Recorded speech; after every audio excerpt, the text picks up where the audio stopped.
এক কথায় দুর্দান্ত, অবিশ্বাস্য, অতুলনীয়। সৌম্য সরকারের টর্নেডো ব্যাটিং তাণ্ডবে গ্লোবাল সুপার লিগের ফাইনালে ভিক্টোরিয়ার বিপক্ষে ৫৬ রানের বিশাল ব্যবধানে জয়লাভ করে চ্যাম্পিয়ন হল রংপুর রাইডার্স।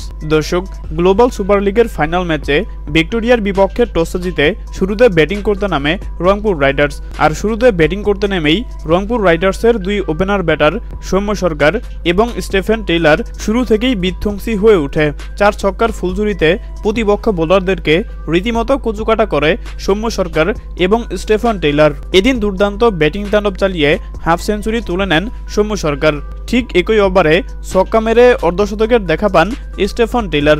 ওপেনিং জুটিতে এই দুই ব্যাটার মিলে ১২৪ রানের পার্টনারশিপ করেন। স্টেফেন টেইলার ৪৯ বলে ৬৮ রান করে সাজঘরে ফেরত যাওয়ার পর অপর প্রান্তে থাকা সৌম্য সরকার ব্যাটিং তাণ্ডব চালিয়ে যেতে থাকেন। শেষ পর্যন্ত নির্ধারিত ২০ ওভার শেষ করে ৩ উইকেট হারিয়ে ১৭৮ রানের বিশাল রান সংগ্রহ করে রংপুর রাইডার্স।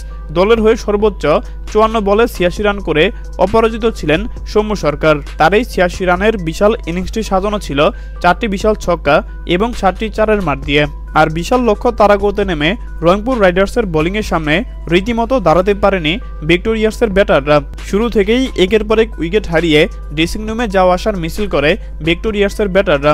শেষ পর্যন্ত ১৮ ওভার ১ বলে ১২২ রানের মধ্যে অল আউট হয়ে যায় ভিক্টোরিয়া, যার ফলে রংপুর রাইডার্স ৫৬ রানের বিশাল ব্যবধানে জয়লাভ করে গ্লোবাল সুপার লিগে প্রথমবার চ্যাম্পিয়ন হওয়ার গৌরব অর্জন করে রংপুর রাইডার্স। পুরো টুর্নামেন্টে ব্যাট হাতে দুর্দান্ত পারফর্ম করে টুর্নামেন্টের সেরা খেলোয়াড় হন সৌম্য সরকার।